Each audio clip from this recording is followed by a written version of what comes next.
Good afternoon, ladies and gentlemen. We apologize. We're still waiting for Ambassador Pascual, who I guess is caught in traffic, and I'll stop talking the minute he gets here. But I just wanted to welcome you all here. I particularly wanted to acknowledge the presence of Senator Warner and Lieutenant Governor Treadwell from Alaska, and a lot of our other distinguished guests who have been very kind to come from afar, from Russia, Scandinavia, Canada, and of course many guests from Alaska. And we're very thankful for your attendance today. I'm Charlie Ebinger. I'm the director of the Energy Security Initiative, and this is our kickoff program for what will be an 18-month project looking at a whole slew of events, not just energy, as we're discussing primarily today, but we will look at the whole implications of climate change on the changing Arctic environment in terms of impacts on indigenous peoples, the possibility of new international maritime routes developing, not only as people frequently talk about across Russia and through the Canadian Arctic, but increasingly projections of actual over-the-pole maritime routes as climate change progresses. We will be looking at ongoing divisions that still exist over continental shelf boundaries and a whole slew of other issues. The Energy Security Initiative, which falls under Brookings Foreign Policy Program, is doing this project in concert with other groups in our foreign policy project, including the project on internal displacement, which will focus on the impacts on the native peoples, our 20th Century Defense Initiative, known as 21 CDI, our Managing Global Order Initiative, MGO, and we are also doing portions of this project in concert with the Hoover Institution, which we're quite delighted to continue a working relationship we started last year.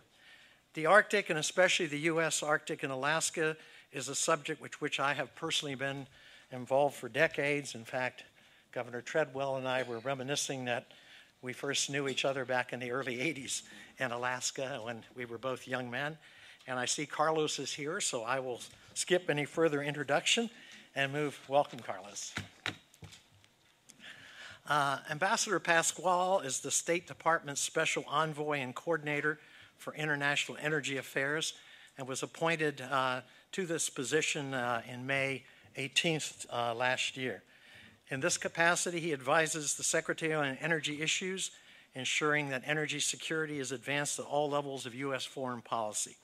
Prior to his appointment, Ambassador Pascual served as a United States Ambassador to Mexico and, of course, was previously to that Vice President and Director of the Foreign Policy Studies program here at Brookings, and I can say that having had Carlos hire me, I think that was his singularly most important act while he was Vice President.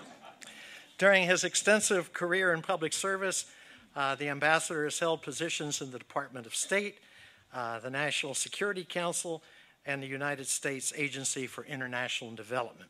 He has also served as U.S. Ambassador to the Ukraine, Special Assistant to the President, and NSC Senior Director for Russia, Ukraine, and Eurasia, and Director for the same region. He has served on the boards of directors for the National Endowment for Democracy, Freedom House, and the Internews Network, and it's with great pleasure that I introduce my friend, mentor, and former colleague, Ambassador Pascual.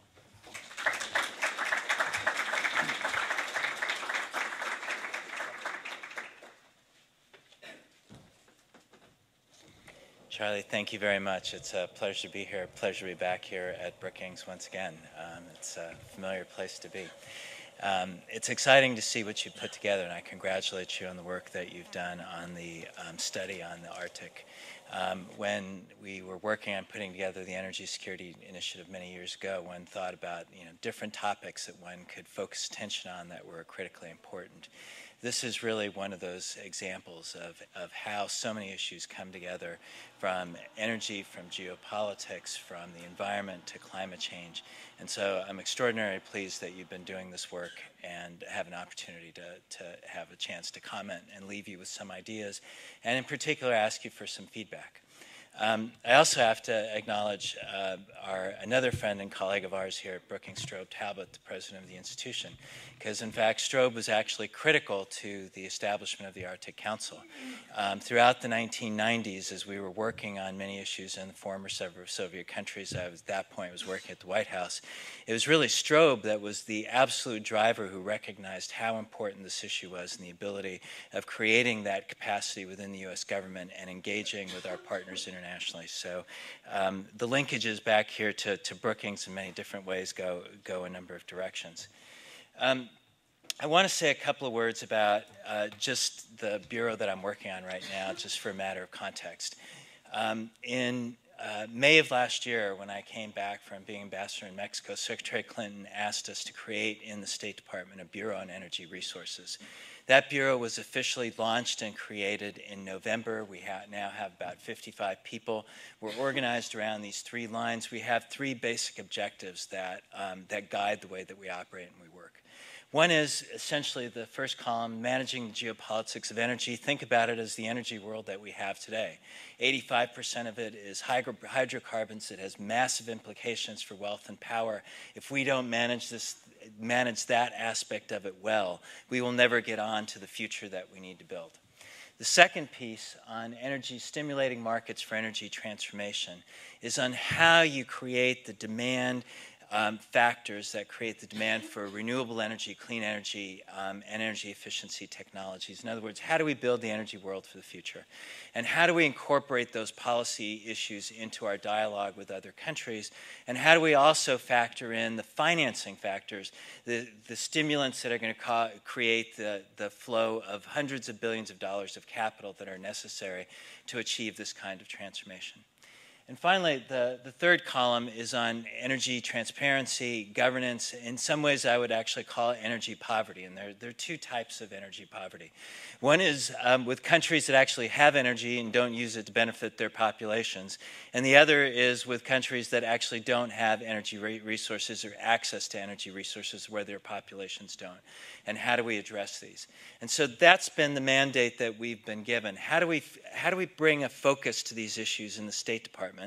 How do we make it a mainstream part of the policy that we undertake? How do we engage effectively with our colleagues in the Department of Energy, the Department of Commerce, the Export-Import Bank, the Overseas Private Investment Corporation, USAID, to achieve a much greater impact and result on these specific energy issues, but in fact also taking into account so many of the environmental concerns.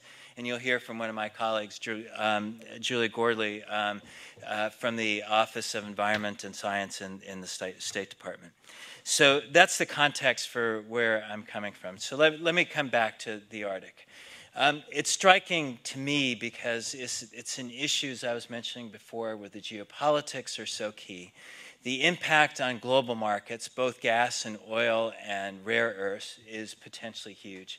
The implications for climate change in an irreversible way are phenomenal. The consequences, if there are spills for environmental damage, are huge. And then there are obviously huge social dimensions of these issues as well. And all of this has to be taken into account into a set of policies that make sense. And you can't separate out pieces of it without taking into account the whole, because then you just simply make mistakes. And so that's part of the challenge that I think we have to address in the discussions that we have on these issues. And while we have 8 countries that are fundamentally involved in driving have access to the Arctic itself, the United States, Canada, Greenland, Iceland, Russia, and the Nordic states, it's something that has global implications.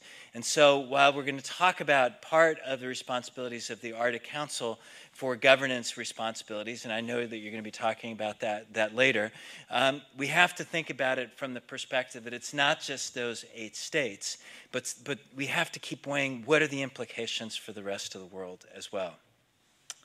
As we do this, this is the key point I want to leave you with. How do we strike the right balance between preservation and development? Because on the one hand, we know that the potential for economic development on energy resources, on fishing, on tourism, on rare earths is potentially huge. And at the same time, where does it stop?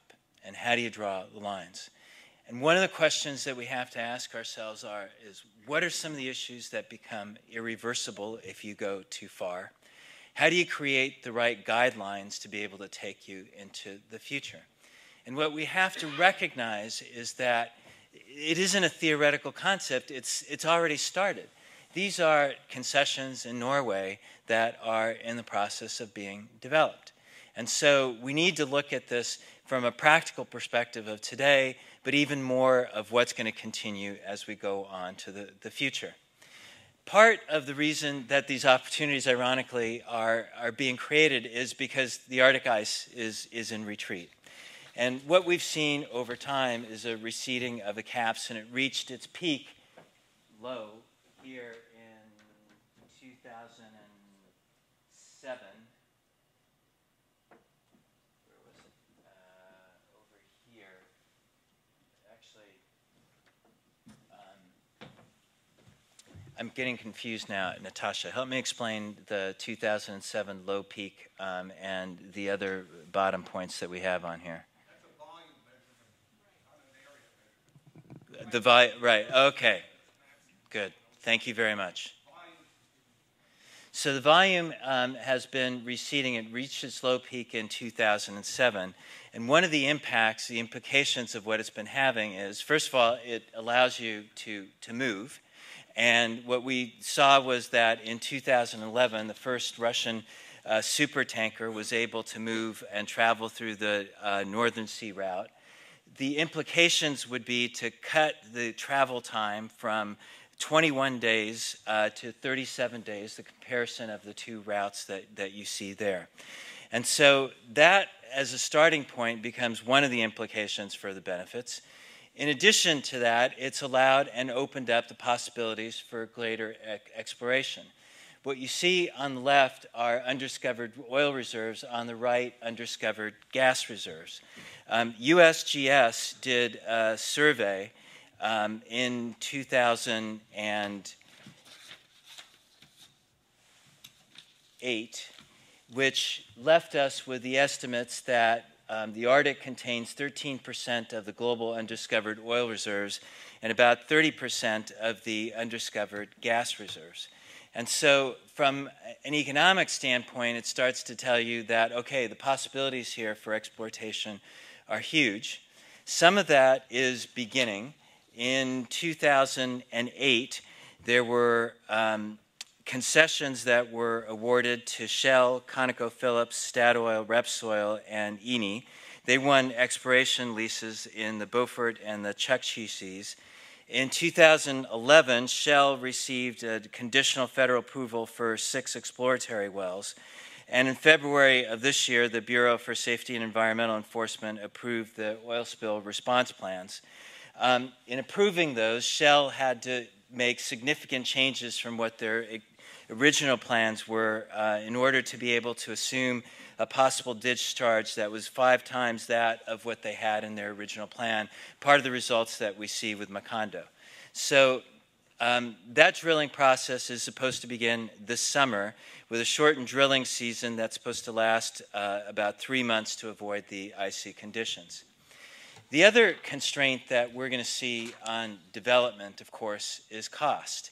You don't want to rely only on that, but this work that was analysis that was done by the IEA from 2008 shows us the range of estimates of what the price of oil would have to be in order to make development in the Arctic commercially viable, which from this in 2008 prices shows us that it would be more or less there as commercially viable. But at the same time, what we're learning is through technological development, some of those costs are coming down. And so what we have to expect is that as costs come down, the potential for greater exploitation is going to increase. That's one of the reasons, and I imagine with this crowd you've talked a lot in the past about the law of the sea, but I hope one of the things that you can give some reinforcement to is why the law of the sea is so important at this time and why it needs to be ratified. Secretary Clinton was again justifying it before the Senate on May 23rd. It's critical to securing U.S. economic rights. We're the only one of the Arctic states that hasn't ratified the law of the sea right now. It's something that could have huge benefits for the United States. We have the second largest coastline in the world. It's a huge opportunity for creating a legal framework for the development of our resources and protecting them. And it gives us a fundamental tool that we can use in international politics, whether it's in the Arctic Sea or in disputes that arise in the South China Sea. From an economic perspective, an environmental perspective, from a security perspective, this is an absolute win, and the Arctic is a great indication of why that is so critical. Now, the parallel side to that of economic development that I want to touch on are the climate change and environmental considerations. Because increasingly what we're seeing is that we can run the risk of getting to that point of irreversibility or tipping points, especially as we see the greater release of particulate matters such as black carbon that can arise from ships that are traversing the Arctic. And if we get some form of a feedback effect as a result of that black carbonate causing greater meltage, as a result of methane gases increasing in their emissions, getting a feedback loop which accelerates this process. One of the places that we have to continue to monitor that is in Greenland, where over time we've begun to see a shrinkage of the ice sheet. And the estimates that we've seen thus far are that if you lose 10 to 20%, that you never can get back to the former size. I imagine that's one of the points that, Julia, you'll be going into in more detail, and I hope that this question of irreversibility is one that we can give greater attention to. On geopolitical side, the Brookings report, I think, did a good job of, it's great for me to be able to cite this because you talk about the sensitivity of classified matter and information. So I can just say that in the Brookings report, there are indications of different actions that have been taken by a range of countries of increasing their military presence in the Arctic. We saw one dramatic effect with the Russians at one point planting their flag in the Arctic. We see interesting signs of cooperation of a U.S. and Canadian ship in a disputed border zone going side by side to obtain subsea data. Thus far, that potential for conflict, geopolitical conflict, has been relatively contained. It's something that we have to manage. It's not something that we want to be able to just simply count on and assume it's going to be.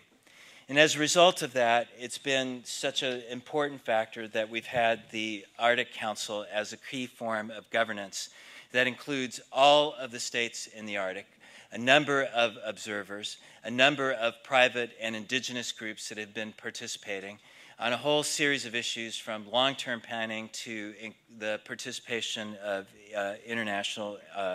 of local indigenous groups that have been affected by developments in the Arctic. I would just underscore the importance of the work that has been done on the preparatory side and on the preventive side of energy, because part of the task that the Arctic Council has faced is how to bring together states, how to bring together regulators and the private sector to be able to create a regime that people can understand and would ensure the kind of preparedness that is necessary in case there is an actual spill. So here's what I want to close with and leave you off with, which is essentially the point that I started off with earlier. If you have great benefits in exploitation in oil, gas, minerals, shipping, logistics, if you have these environmental challenges, from climate change to the environmental impacts, if there's a spill, to the potential irreversible effects if you begin feedback cycles that cannot be stopped. Where do you draw the line? How do you assess this? And what kind of analytic process do we go through so that we build that into our policy and we're not reacting when we're on the wrong side of irreversibility? That's the key thing that we have to keep asking ourselves. And if from this discussion and from the ongoing work, Charlie, that you do here at Brookings and with others in the community, if you can extract more guidance to us on this particular point, You'll be doing a great service to those of us in the policy world, but even more importantly, to everybody who has a stake in making sure that the Arctic is preserved. Thank you very much.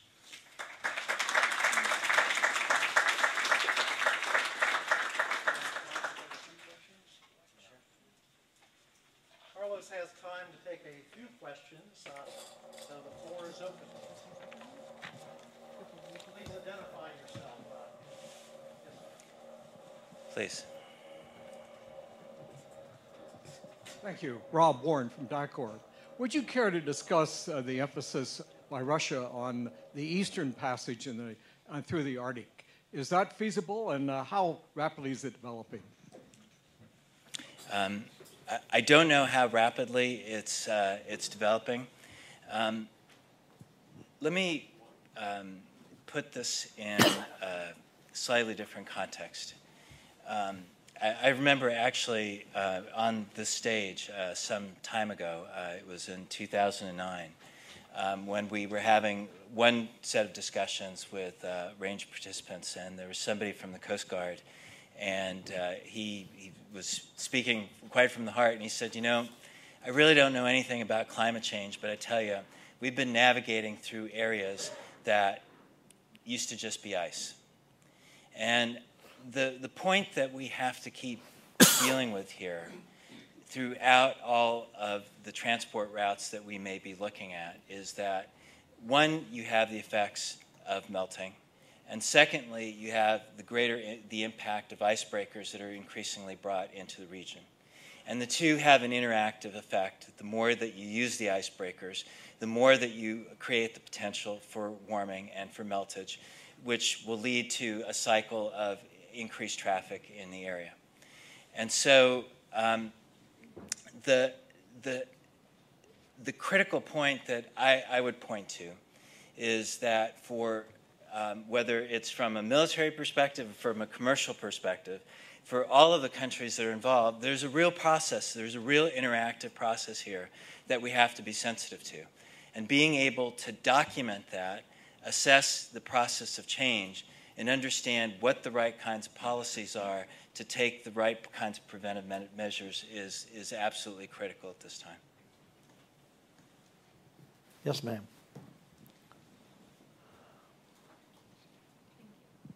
I'm Kaylin Campbell. I'm with the U.S.-China Economic and Security Review Commission.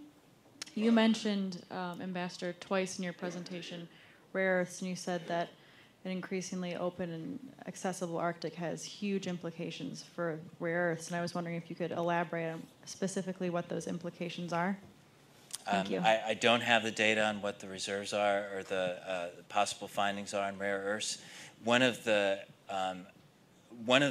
challenges that we're going to face as the area is opened up is what kind of assessments can be done to better document what the resource base would be. So the preliminary estimates, and I don't know if any of the panelists who are going to be speaking later have any better estimates on where the availability of rare earths.